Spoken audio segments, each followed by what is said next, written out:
Hello everyone, my name is Kwasi, and before I get into my talk, I'm just going to do a short spoken word titled We Need to Talk. Okay.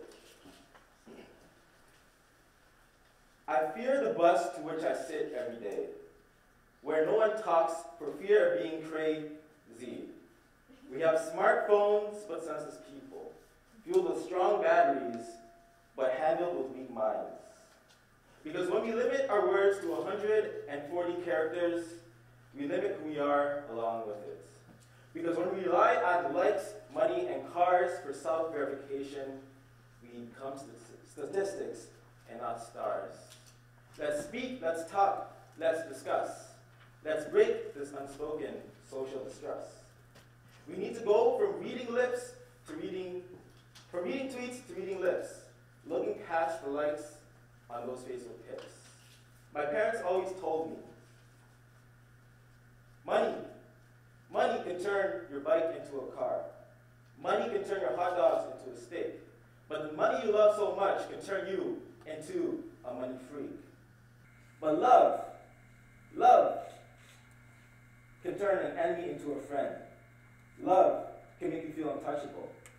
Who am I kidding? Love will make you rip your hair out. Love will make you stutter at the mouth. Love is, was, can, and will be what you make it. But how can you experience love when you're head down, looking at your phone? When you experience everything alone? Remember, the greatest love story of all time is man and woman meet, not man and woman tweet. Now, let's speak, let's talk, let's discuss. Let's break this unspoken social distress. It seems that bad social habits are overpracticed and become bad assets. But it's okay. Bad habits can be broken. But like Rolling Stone, won't be stopped in destruction unless first stopped in its tracks. Let's speak, let's talk, let's discuss. Let's break this unspoken social distress. It was once said, what was it said?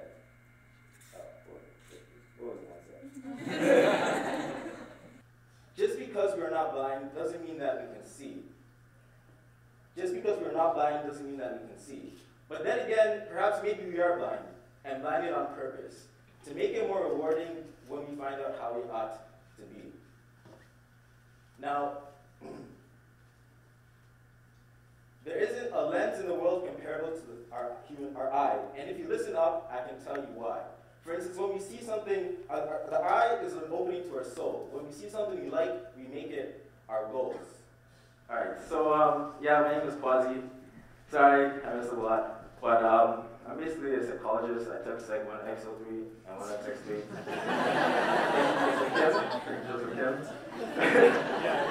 But no, I'm a second-year undergrad student at McMaster University, and I'm also a local spoken word artist usually. Not today. Daylight savings.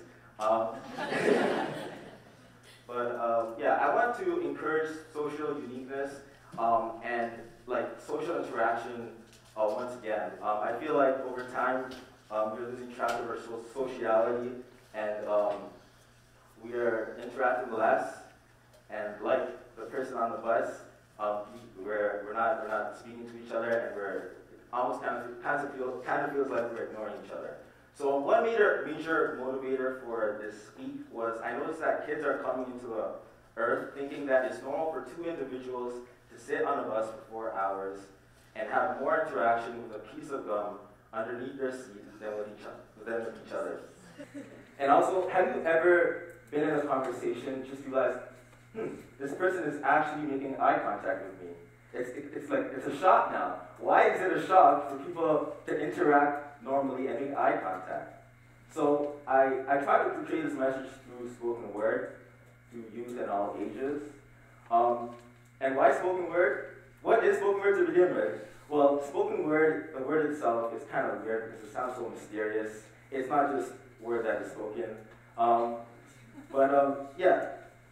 Why spoken word? Well, I like that some people would call spoken word kind of an over-dramatic poetry or kind of like a theater sort of thing. But it's actually, both of them would be right. It's technically, it can be anything as long as it's expressed in a way that engages the audience. Yeah. So I think, yeah, we should continue to express our sociality. A study done way back in 1951 by some researchers from McGill University, they put graduate students in solitary confinement-like situations. So they took a group of graduate students, and for 6 weeks they were to live without human interaction. Needless to say, these individuals only lasted 6 days, and after only lasting 6 days as opposed to 6 weeks, as the study intended, they acquired conditions like hallucinations and the inability to think straight. So once again, I stress communication and social interaction is vital for humans. So if you leave here with anything, don't leave with my philosophical word. Leave with this one thing. Let's speak, let's talk, let's discuss, let's break the social distress. Thank you.